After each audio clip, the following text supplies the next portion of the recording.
on one point. It's just like keep on repeating that one point, and then for the worker thing, but I honestly do not know. Like, okay, so is it supposed to be? So if it's af, then is it like for labor solidarity? It's for labor solidarity, right? Well, let's look at the plan text. Cause let's look down. Let's find the plan text. So I want you to. I'll do it actually. I'll push find plan.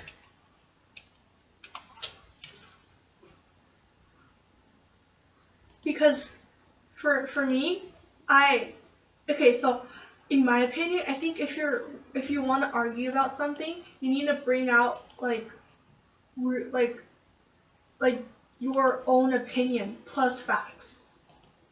So for me, like there are a lot of facts, but then their own opinions just that person just mentioned that I support them, I respect them, but they didn't really like. Okay, I don't quite understand what you're saying. Well, yes. Can I sit in the middle, please? Yes, you sit in the middle. Because the edge makes your face look really big. Okay. You know what? We wouldn't want that. We wouldn't want you to be suffering from big face. All right. Well, look. You're saying he spends a lot of time establishing that this neoliberalism thing is happening, right? And it does spend a lot of time establishing that. And it spends more time than it needs to establishing that. But the point is, at the end of the day, you're trying to say, in the status quo, there's a problem, right? The way that China is currently dealing with the market economy is a problem. And the reason it's a problem is because it doesn't help the lives of all these various people who are workers in these factories. But the issue is this. On the one hand, what was it before these neoliberal... Yeah, don't look at me, just look straight ahead. I know, you can look at, see, we can look at each other on the camera. There we are. See, yeah. On the one hand, it's true these neoliberal policies of economic liberalization, of taking down tariffs, taking down trade restrictions, has in fact produced a situation in which huge numbers of individual human beings are wage slaves, more or less, working for factories, doing very low income work for long periods of time, so much so that in some of these companies they have this thing called suicide nets, right? Have you heard about that? Kind of. Where at the higher levels of the factories they'll put a net around it so that people can't jump out the window and kill themselves. Well, that's awful, right? But the thing is, are they actually being forced to work in those factories? No. They're choosing the factory work over the alternative that existed before the neoliberalism. Yeah, but the thing is, for me, I think that AF case, it's been talking a lot about neoliberalism, and then if you're arguing about something, you not only need facts, you also need your own opinions. But here, I'm only reading a lot of facts, because in that argument, it's using a lot of facts, which is like because it helps you to convince people, but their own opinion is not being expressed. That it's just saying, it's like really vague. It's like, I support them. I think they're really brave. And then saying that all these companies are doing this and that. But I think it's like that. Okay, so if a person wants to mention their opinion, they need to use a stronger statement. Okay, well, look, Jasmine, here's the thing. Those cards are expressing, they sound like they're telling you a lot of facts. They're really just expressing a vague and mushy worldview that doesn't say anything. Yeah, that's what I think. It's just really, okay. It's like, okay, after I read it, of course I'll know. Like, I'll just know that China is transitioning into neoliberalism or something like that. But like, the thing is, for here, it's really vague, and it's just, so, because like, in the beginning, it used like literally 5 pages to just tell you China is transitioning, and it's not the Mao society anymore. Okay, let's read the first tags. Read just the tags out loud of each of the first several cards. The first tag? Just the tags of the first several cards. So the dark part at the top is contention 1. Contention 1, neoliberal engagement. The People's Republic of China is socialist in name only. The economic reforms that began in 1970 have created a market society defined by neoliberal ideology. Okay, go down to, we don't need the rest of that tag. Go to the next tag. Oh, you skipped one. Oh. Skipped it. Oh. Why can't I? You're in the browser. That's fine, but. Okay, I'll just open the other one. Why did I just close it? Okay, so the thing is, the first tag says China is not socialist. Mm-hmm. Okay, so fine. I don't think anybody's going to be making that argument. So it does establish that. Nobody's going to disagree with that. What's Okay, the and next also, tag? this storm was bound to come sooner or later. This is determined by the major international climate and China's own minor climate. It was bound to happen, and it's independent of men's will. It is just a matter of time and skill. It is more than our advantage that this happened today. Read the. What is that? That's not the tag. It is not? No. Then what is it? That's part of. Yeah, it's, Oh, yeah, it is part of the tag. You're right. yeah. Which storm are they referring to? The storm of, Of neoliberalism? I think so, because Okay. that's what they mentioned. They And didn't then the mention third anything tag. before Read the that. third tag. The U.S. economic and diplomatic engagement in China is designed to integrate China's into interdependence of globalization, neoliberal order, often at the expense of true political reform. Okay, so the U.S. policy on China is to get them engaged in the Western democracy free market game, So but it doesn't necessarily include democratic reforms, namely individual liberty and political self-governance. because Okay, is Go- this still introduction into like why the labor solidarity will happen? well, let's read the next one. Let's see where it's going. Okay. Neoliberal engagement creates deplorable situations for workers in both countries and prevents international labor standards or movements. Okay, so it basically starts off saying, look, China's not socialist. In fact, China is being integrated into the global economy and the global neoliberalist vision of an integrated network of hegemons, more or less, and that this is bad. It's bad because it was inevitable. It was bound to happen, and it has happened, and is causing workers to experience consequences like the suicide net thing. Okay, Go on. What's the next tag? This type of engagement encourages China to relax its labor laws, allowing multinational corporations like Apple to exploit unpaid or underpaid laborers. Okay, so exploiting labor laws. Okay, so it's But it says this type of engagement. Which type of engagement exactly? Neoliberalism? or international. Internationalism? Globalism?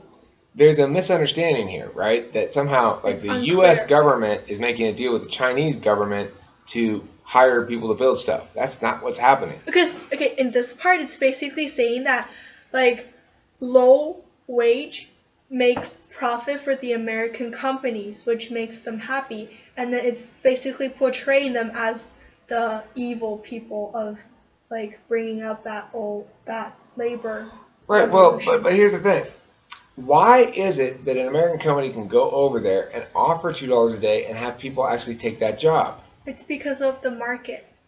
It's because there's no better alternative for those individuals in the existing status quo in 'Cause China. They need to do that anyways. They have no other jobs. So this is the problem that this author faces. Is he's comparing the harms in the status quo against an idealized vision of the world in which no such harms exist. He's not comparing it against what he ought to be comparing it against, which is what happens if those jobs aren't there, and what kind of jobs those people get then, and what they do, and how life is for them then.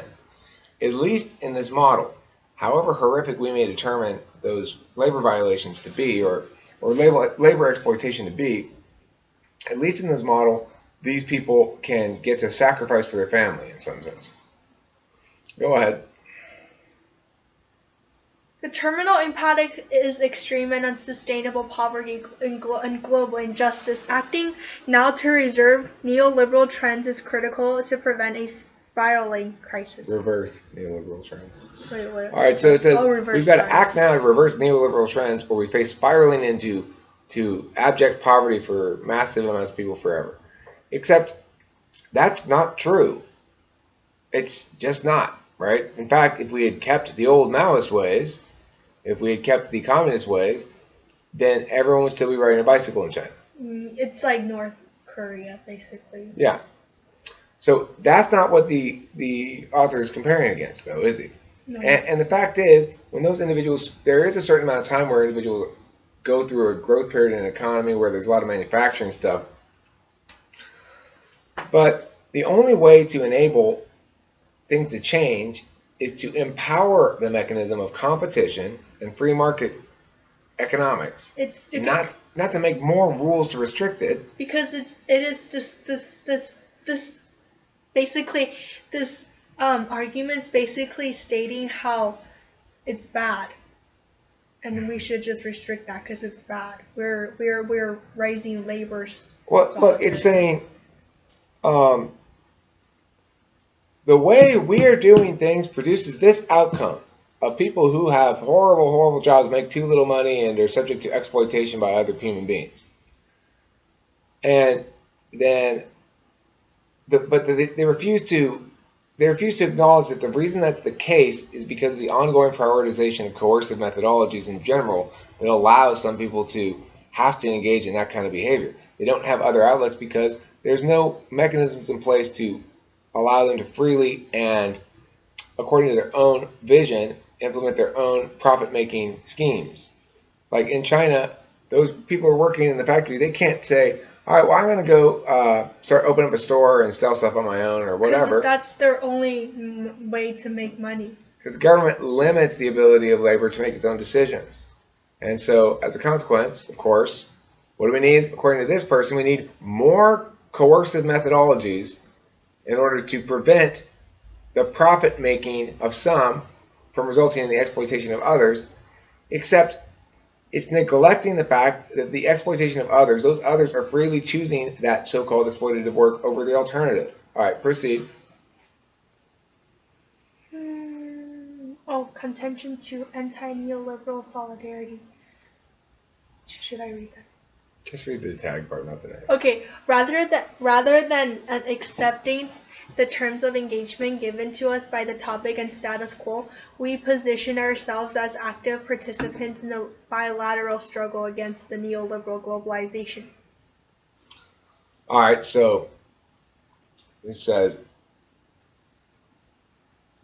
that as the AF, we're going to negate, in some sense, or we're going to engage with China in a way that negates the existing status quo policy as much as possible. Because in this policy topic, diplomatic and economic engagement with China would suggest that we are going to, it's saying, what kind of neoliberalism should we do next? That's how a lot of people are going to interpret this topic area. I don't interpret it like that at all, because I understand that neoliberalism is not really a thing. It's made up nonsense. It's a made up nonsense word that people use to describe the vaguely unsettling feeling that they have that multinational corporations are bad. So, of course, this position here that they're saying is they consider themselves, soldiers in the global struggle against capitalism. They're reading this cards from their fucking MacBooks. It's ridiculous, right? They're at the Stanford debate camp right now making this shit. Why do you think you could go to Stanford debate camp? It's not because of your socialist overlords give it to you for free. Yeah. Young people are crazy with their socialism. Look, I'm telling you, libertarianism's a much better way to argue. You'll have a lot more fun with it. You know why? Because it's correct, whereas this garbage is bullshit. Keep going. Okay.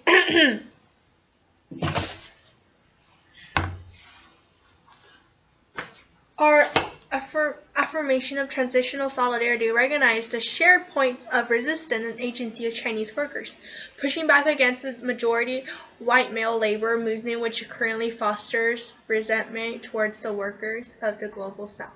Okay, read that again. Our affirmation of transitional solidarity recognizes shared points of resistance and agency with Chinese workers, pushing back against the majority white male labor movement which currently fosters resentment towards the workers of the global south. The white male, what? The white male labor movement. Isn't that like the majority white male labor movement, which currently fosters resentment towards the workers of the global south. Wait, global south is... All right, let's see here. Workers in China, Bangladesh, Honduras, or Vietnam have been deemed less worthy by U.S. employers. U.S. unions have also acted in protectionist ways as well. Traditional corporations justify exploitation through a pseudo-moral stance. What is that? It's saying people who think that individuals have rights claim a moral high ground that I can't dispute, so I'm going to call it pseudo. The problem that all of these people have is they assume a shared interest. They say we, right? We need to do this. I'm not part of their we. They're saying you need to let me win so I can force people to do things the way I want to force people to do things. Because the way other people are forcing people to do things is wrong. You're still forcing people. They will think that you're wrong. Right. Well, my whole point is let's stop forcing people to do things. Period. End of discussion. And you're forcing them to do things. You're forcing them to not force the others to do things. No, but see, that's the thing. Even if we agree with that. Look, I'm wrong too. Everybody has their own wrongness, okay? Only one of those wrongnesses doesn't force anybody else. Mine. All the rest of them are different than mine because they say, let's force people for this reason, or let's force people for that reason. Let's force people for this reason. Mine says, let's force people only if it's responsive to aggression. In other words, if they hit you, well, then now they're fair game. We get to force them. Right? And it's because, look, when we talk about a right, we spend so much time talking about rights, and we say individuals have rights. It would be better to frame this in terms of which duties you don't want. What duty do you think you have in life, Jasmine? My duty? Yeah, what duty or duties? To make money. You have the duty to make money? Why do you think you have the duty to make money? Because if I don't make money, then I'll die. That's the simple reason. Okay, so you have a good reason to want to make money then, if that were true. Mm-hmm. Is that the same thing as a duty? Well, I'm not sure. For me, it is. All right, well, let me ask you this. When you go by a homeless man, is it nice to give the homeless man $1? Yeah, but it's not our duty. But it's so not we your don't duty. have to. You don't have to. Okay. But for me, I have to, so. You have to give a homeless man $1? Not that, but I have to make money. Oh, you have to make money. Okay, well, that's a necessity, though, right? That's not so much a duty. You don't have to make more money than you need. Then what's the difference between duty and necessity? All right, well, good question. What is the difference between a duty and a necessity? A necessity is something you have to do because of your own self-interest. So it's like, well, I want to be happy, so I have to make money. I want to be able to buy things, so I have to make money. A duty is something that you have to do because you are obligated to others to do it. For example, if you go into Denny's and you order a meal and you eat it, you have a duty to pay for it. After all, you've ordered it and eaten it, right? You've made a contractual arrangement with them so that they have a positive right to demand money from you now that you've eaten their food. Oh, then I have another duty. What's your other duty? To go to school. Why do you have that duty? Well, look, anytime you say you have a duty, it means somebody else has a right to claim something from you. Yeah. Okay, so who has the right to claim from you going to school? my teachers. Your teachers? Your teachers aren't in control of you. And it's just like, okay, then is that a necessity or something? Well, it's a social obligation. Your parents probably expect you to go to school. Yeah. Society in general, people think you're a certain age, you should be in school. But is it actually a duty as an individual? Who owns you, Jasmine? You own yourself? You own your own body? I guess. I would say you do. Can others tell you what to do with your body? I don't know. They shouldn't be able to. Okay? All right, understand this. Yeah. You know, your body is your body, and others can't come up and touch you, and others can't come up and push you, and others can't come up and kick you, and stuff like that. And others can't tell you where you have to keep your body. If you were to tell me, Jasmine, I'm tired of this, Eric, I'm bailing, I would say, all right, see you later, Jasmine. Have a good afternoon. Thanks, I'll try to be more entertaining next time. What else would I say to you? Why would I say anything other than that to you? You're another human being. I respect your autonomy, right? I'm not here to tell you what to do. I'm here to help you to be a debater if that's what you want to do. And if it turns out you don't want to do it, then I can quit. You can quit, and I will explain to your parents if that's what you don't want to do. This isn't for her. That she doesn't want to do it, and it's wrong of you to force her to do it. And that's what I'll tell them. The thing is, when you say you have a duty to go to school, that means somebody else has the right to claim that upon you, and somebody specific. Okay. So, do you have a duty to pay for things that you take out of a store? Yeah. Who is the duty to? The owner of the store. You're right, the store owner. Do you have a duty to help homeless people? Well, no. No. Or you can just be nice and give them money. Yeah, you have an opportunity to do something altruistic, something good. But if you're in an organization to help the homeless people, then is that your duty? Well, sure. You could have a contractual duty to help homeless people. If you're getting paid to do that, your employer has a right to expect you to perform your duty there. Okay? I have a professional duty. When you come into this class, if we were only talking about Pokemon Go, I wouldn't be doing my duty. Come on, we're ready. No, I played that game. I haven't actually played it, but anyway, that's the end of this class time. We'll talk more about duties and rights and stuff, Jasmine. I want you to think about this. Remember, you are an autonomous being who owns your own body, and you should be able to make your own decisions about what you do and how you do them and stuff like that. Okay? Have a pleasant afternoon. Bye.